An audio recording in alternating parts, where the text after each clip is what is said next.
네, 블로그에서 소개했었던 FAT 파일 시스템 코드를 이제 실제로 컴파일링해서 실행해서 어떤 방식으로 동작을 하는지 이제 간략하게 한번 설명을 해볼까 해요. 이 코드 내용 전체를 다 설명을 할 수는 없어요.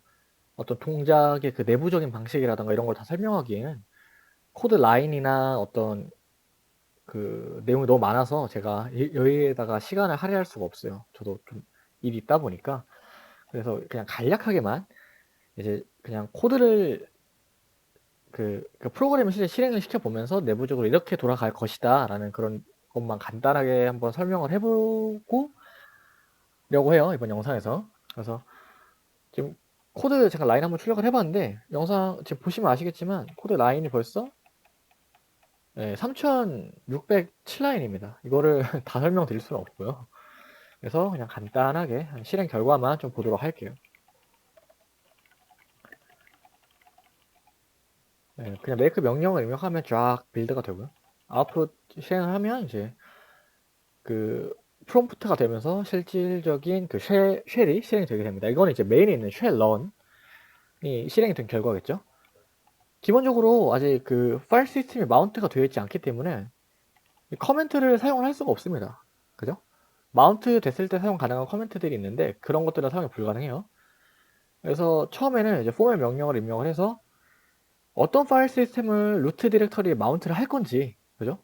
어떤 파일 시스템을 루트 디렉터리에 마운트 할지를 결정하는 이제 포맷 명령을 입력을 해야 되고요. 지금 같은 경우에는 사실 FAT12 파일 시스템밖에 없어요. 뭐 3이나 16이나 이런 것도 있는데 지금은 1, 2밖에 없어서 그냥 포맷을 입력을 하면 이제 이렇게 그 인포메이션이 쫙 출력이 되죠. Formatting as FAT12, 뭐 bytes per sector 512, sectors per cluster가 1, number of FATs가 1, root entry count가 512, total sector가 4096개.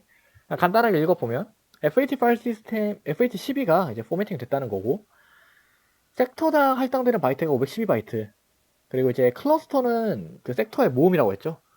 원래는 일반적으로 섹터 퍼 클러스터가 4로 보통 잡히는데 지금 같은 예제에서는 지금 FAT12 파일 시스템에서는 이제 섹터스 퍼 클러스터가 1입니다. 그럼 섹터랑 클러스터랑 이제 사실상 동일하다고 봐도 되겠죠. 이제 섹터가 클러스터고 클러스터가 섹터고, 실제 섹터 데이터는 오프셋 용도로 원래 사용이 되어야 되는데 당연히 항상 0으로 초기화가 되어 있겠죠. 그 넘버 오브 FATs는 이 파일 얼로케이터 테이블, 그러니까 앞에 있는 그 reserved area 그쪽이 이제 BPB 데이터가 들어있는 곳이죠. 부트 패러미터 블록스가 들어있는 그 부분 앞에 이제 파일 얼로케이터 테이블이 위치를 하게 되는데 그게 몇 개 있느냐?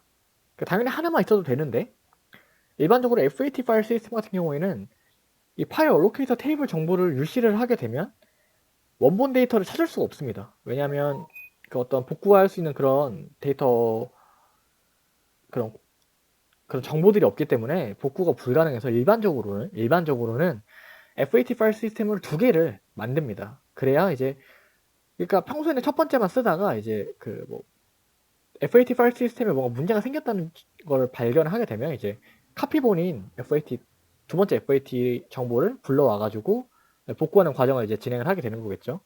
지금 같은 경우에는 하나만 씁니다. 뭐 필요도 없고요. 루트 엔트리 카운트 같은 경우에는 이제 512개. 그러니까 루트 디렉터리에 몇 개의 디렉터리 엔트리가 들어갈 수 있겠느냐. 인데 거기에 이제 512개가 들어가는 얘기겠죠. 루트 디렉터리 엔트리는 32바이트고 섹터의 크기가 512바이트니까 루트 디렉터리 엔트리 에어리어에 할당이 되는 섹터의 개수는 32개가 되겠죠. 그죠? 가장 앞에 BPB, 부트 패러미터 블록이 그 0번째 섹터에 위치를 하고 FAT 파일 얼로케이터 테이블 같은 경우에는 이제 지금 기준으로는 하나밖에 없고 이거의 크기도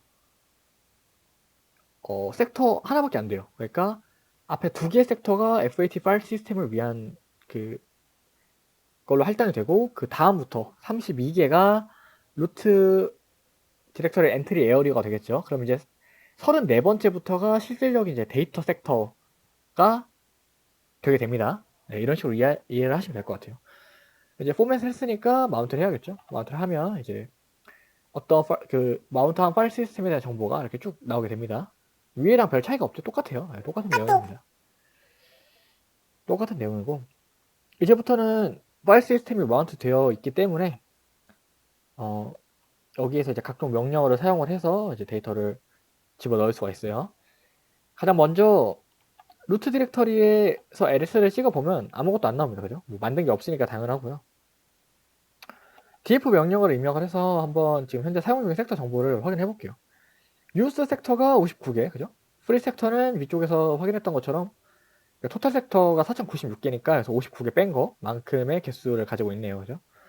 이걸 확인할 수가 있고, 원래는 유스 섹터가 없어야 되지 않느냐 뭐 이렇게 얘기를 할 수가 있는데, 이거는 이제 앞에 있는 파일 얼로케이터 테이블을 할당할 때 사용했던 그 섹터 정보입니다. 그래서 이만큼 먹고 들어간 거고요.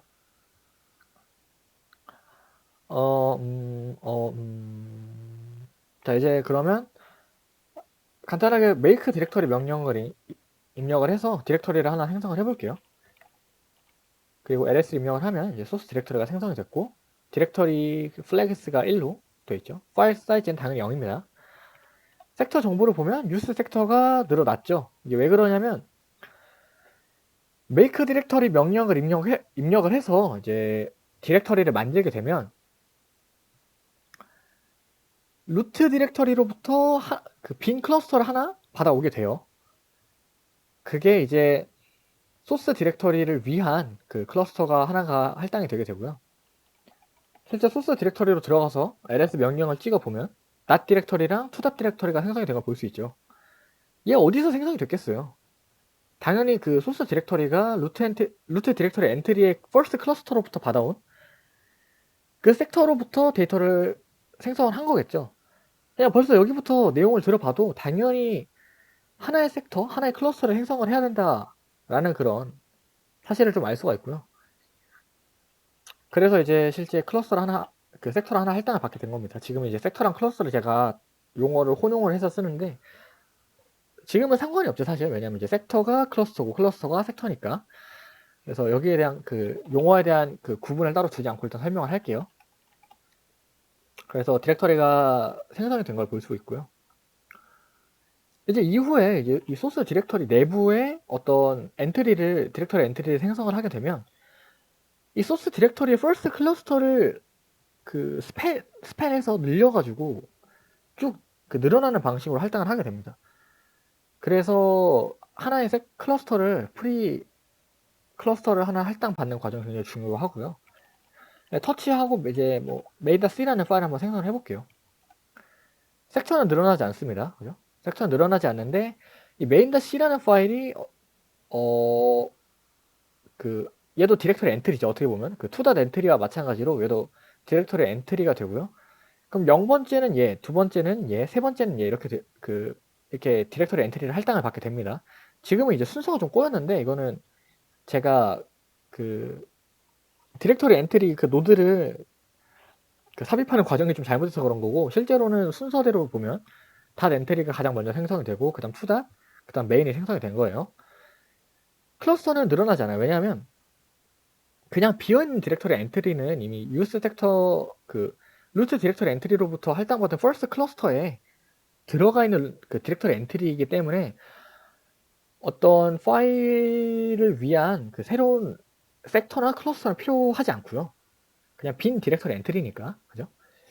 여기에 이제 제가 파일 내부를 채워 넣게 되면 그때서부터는 이제 그 클러스터를 할당을 받겠죠. 예를 들어 내가 단 1바이트라도 뭐 그냥 0 하고 이제 이걸 그냥 채워 넣으면 무조건 하나 할당 받게 됩니다. 그러니까 처음에는 파일을 생성한 것만으로는 클러스터 할당받지 않다가 이 비어있는 파일에 데이터를 채워 넣기 시작하면 이 비어있는 파일에 데이터를 넣기 위해서 새로운 섹터를 할당을 받게 됩니다. 이 데이터가 1바이트든 뭐 2만 바이트든 무조건 당연히 첫 번째 그 클러스터를 할당을 받아야 이 메인 파일을 위한 그 공간을 마련을 할 수가 있게 되고요. 캐스로 찍어보면 이제 데이터가 들어있는 거 볼 수 있고, 메인.c를 당연히 지우게 되면 클러스가 줄어든 걸 볼 수 있습니다. 그죠? 한번 다시 그 터치를 이용을 해서 메인.c를 만들고 한번 채워 넣어 볼게요. 헬로 월드 정보를 1024번 반복을 해서 채워 넣게 되면 파일 사이즈는 12288이라는 파일 사이즈를 갖게 되고, 이걸 이제 cat 명령을 입력을 해서 한번 보게 되면 이렇게 쫙 파일 결과 출력이 된 거 볼 수 있죠.